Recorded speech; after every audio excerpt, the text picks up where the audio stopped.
ఏంటి 10,000 ఇన్వెస్ట్మెంట్ చేశారా? అయినా స్టాకు స్టక్ అయ్యిందా? చాలామంది ఉమెన్స్ బిజినెస్ స్టార్ట్ చేయడానికి పర్చేసింగ్ అయితే మార్కెట్కి వెళ్తారు. సో అక్కడ వెళ్ళాక సింగిల్ పీస్ 2 పీస్ ప్యాకింగ్ అయితే మనకి దొరకదు కదా, హోల్సేలర్ దగ్గరికే వెళ్ళాలి. హోల్సేలర్ దగ్గరికి వెళ్తే మినిమం 10 to 20,000 అయితే ఇన్వెస్ట్మెంట్ చేయాలి. సో ఇన్వెస్ట్మెంట్ చేశాక కూడా ప్రొడక్ట్స్ అన్నీ సేల్ అవుతుందా? లేదు. ఏమవుతుంది? మన మనీ అయితే బ్లాక్ అవుతుంది అండ్ ప్రొడక్ట్స్ కూడా కొన్ని వెళ్ళి కొన్ని వెళ్ళవు. నెక్స్ట్ స్టాక్ వెత్తాలి అన్నా మళ్ళీ మనీ ఇన్వెస్ట్మెంట్ చేయాలి. సో దీంతో ఫైనల్ రిజల్ట్ ఏమవుతుంది అంటే బిజినెస్ అయితే కంప్లీట్గా లాస్ అవుతుంది. అందుకే మ్యాక్సిమం బిజినెస్ లాస్ అవుతుంటుంది. స్టార్ట్ అయితే చెయ్యాలి, బట్ స్మార్ట్గా స్టార్ట్ చేయాలి.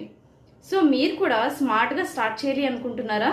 సో కమెంట్లో అయితే స్టార్ట్ అని వెంటనే మెన్షన్ చేసేయండి. వీడియో నచ్చినట్లయితే లైక్ చేయండి. అండ్ మీ ఫ్రెండ్స్ అండ్ ఫ్యామిలీస్లో కానీ ఇలాంటి స్ట్రగల్స్ ఎవరైనా పడుతుంటే వెంటనే అయితే వీడియో అయితే వాళ్ళకి ఫార్వర్డ్ చేసేయండి.